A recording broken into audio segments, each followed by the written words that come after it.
একটি গ্রামে দারিদ্র পরিবারের সন্তান হচ্ছে ফজলে রাব্বি। সে এবং তার পরিবার স্বপ্ন দেখে তাকে বাইরের দেশে পাঠানোর, এবং কি তার গ্রামেরই একজন তাকে প্রলোভন দেখায় যে তাকে দুবাইতে নিয়ে যাওয়া হবে এবং 50,000 টাকা তাকে স্যালারি দেওয়া হবে এবং তাকে 5 লক্ষ টাকা প্রদান করতে হবে। সেই অনুযায়ী তার পরিবার এবং ফজলে রাব্বি সে দালালকে 5 লক্ষ টাকা প্রদান করে তাকে ভিসা প্রসেসিং বা অন্যান্য যে কাজগুলো আছে সেগুলো করে দেওয়ার জন্য। পরবর্তীতে সে দালালের মাধ্যমে সে বাইরের দেশে যায় এবং যাওয়ার পরে সে দেখে তার যে পাসপোর্ট এবং যে তার যে ডকুমেন্ট সেগুলো তারা জব্দ করে নেয়।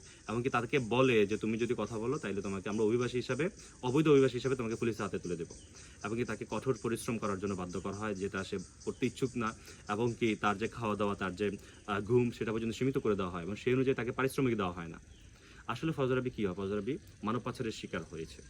আমাদের বাংলাদেশে অনেকেই স্বপ্ন দেখে বাইরের দেশে যাওয়ার, কিন্তু এই বাইরের দেশে যাওয়ার ক্ষেত্রে সে অনেক সময় এই পাচারের শিকার হয়ে যায়।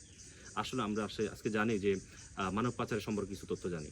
মানব পাচারটা আসলে কি? মানব পাচারটা হচ্ছে কোনো ব্যক্তিকে প্রলোভন দেখিয়ে প্রলুব্ধ করে বা হুমকি দিয়ে তাকে জোরপূর্বক কোনো একটা স্থানে নিয়ে গিয়ে তাকে শোষণ করা, অর্থাৎ কোনো ব্যক্তির শ্রম শোষণ করা অথবা যৌন শোষণ করাটাই হচ্ছে আমরা মানব পাচার বলে থাকি।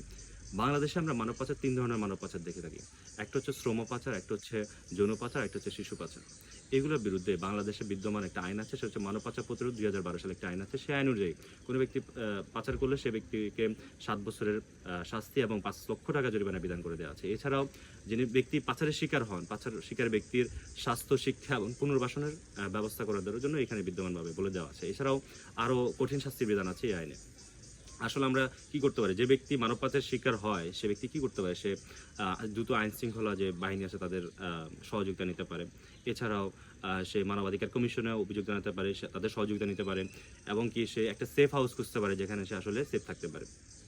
আমরা যদি মানব পাচারের শিকার না হতে চাই তাহলে আমাদের করণীয়টা কি?